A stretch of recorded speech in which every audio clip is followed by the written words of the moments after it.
Então, boa noite, gente. Estamos de volta aqui para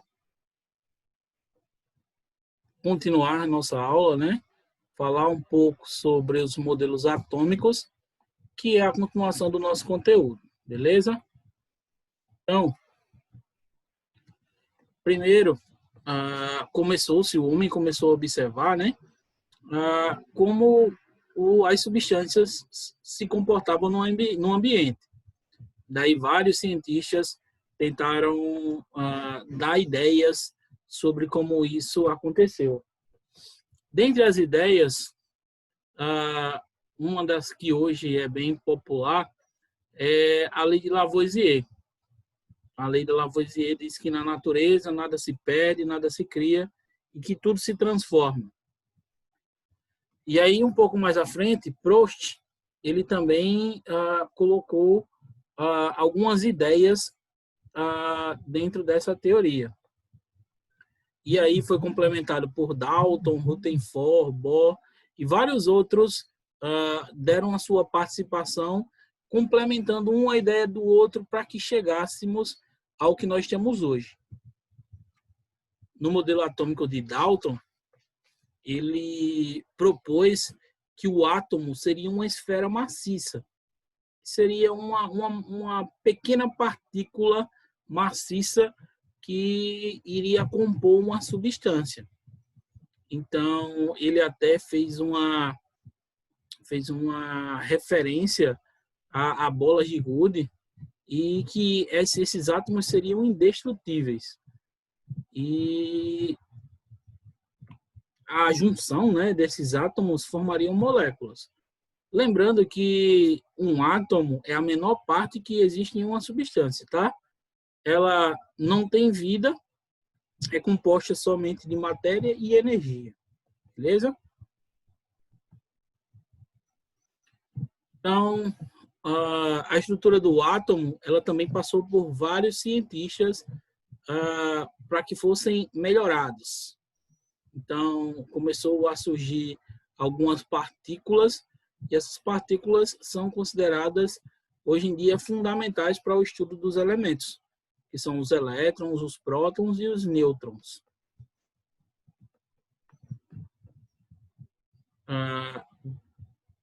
Thomson e Rutherford, eles fizeram várias teorias sobre esses átomos. E, dentre elas, eles conseguiram determinar esse número atômico, que seria representado pela letra C, e que tem uma referência à quantidade de prótons que o elemento possui no seu núcleo. Então, o número atômico seria a mesma quantidade que tem de prótons. E também o número de massa, ou massa atômica, que ele é representado pela letra A, e refere-se à soma do número de prótons e o número de nêutrons.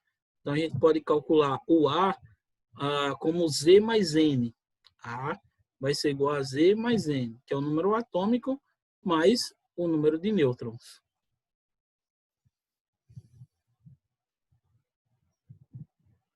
Um pouco mais à frente, Robert Boyle, ele forneceu um conceito para elemento químico.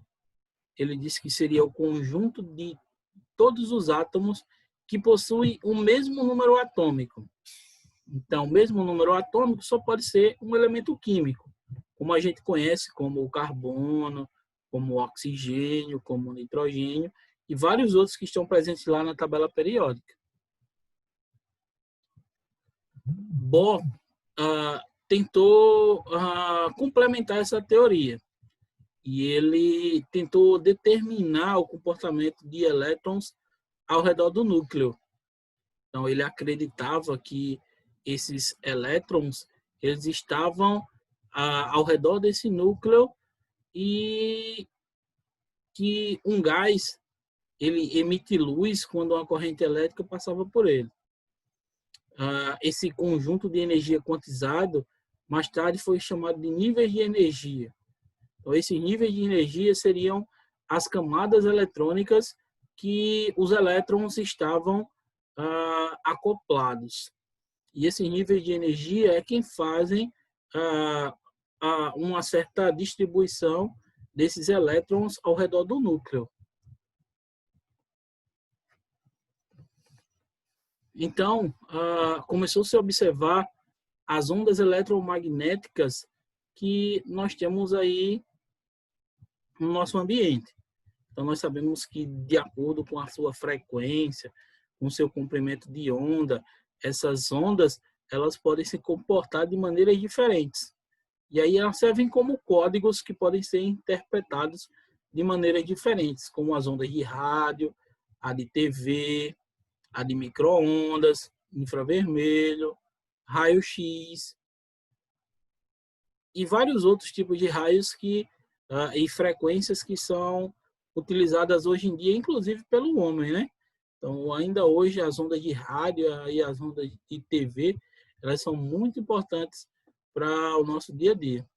Então, o infravermelho, que tem lá nos controles remotos, o raio-x, são utilizados em alguns exames, e vários outros que a gente acaba conhecendo e outros que a gente ainda desconhece, né? Então, mais à frente, Bohr, ele deu a sua teoria dizendo que esses elétrons giravam ao redor de um núcleo em órbitas circulares. Então, ele acreditava que a órbita, que o caminho que ele seguia ao redor do núcleo era um caminho circular. Essas órbitas se diferem uma da outra de acordo com o seu raio. Ou seja, essas órbitas vão se afastando como se fosse o sistema solar, onde a Terra tem a sua órbita, Júpiter tem outra, Marte tem outra. Então, cada um circula ao redor lá de uma circunferência, onde esses elétrons acabam não se encontrando. Então, essa era a teoria de Bohr. Fala que quando o elétron absorve energia, ele salta para uma órbita mais externa, liberando uma luz visível. Então, os elétrons, eles podem se movimentar, né? Ora ter uma quantidade de elétrons, ora ter outra, e aí, como consequência aí dessa alteração na quantidade de elétrons nessas órbitas, era provocado alguns tipos de liberação de energia, e que poderia ser liberado em forma de luz. E aí a gente tem uns exemplos aí de algumas formas de luz. Então, para Bohr, ele acreditava que os elétrons eles giravam ao redor do núcleo através dessas camadas eletrônicas aí. Então, tinha a camada K, L, M, N, O, P, Q. Ao todo, são 7 camadas eletrônicas, e essas camadas eram os lugares onde os elétrons se acomodavam. E aí observa que cada camada tem uma quantidade máxima que ele pode comportar. Você vê aí a camada K só cabe 2 elétrons, a L8, M18, N32, O32, P18 e Q8. Então essas quantidades são quantidades máximas que cada uma dessas camadas pode comportar. Por último, veio um modelo atômico de Summerfield. Summerfield disse que essas órbitas realmente existiam, porém, para ele, não eram órbitas circulares comuns, eram órbitas circulares, mas elípticas, ou seja, elas não tinham uma ordem organizada, ela era todo, vamos dizer assim, irregular.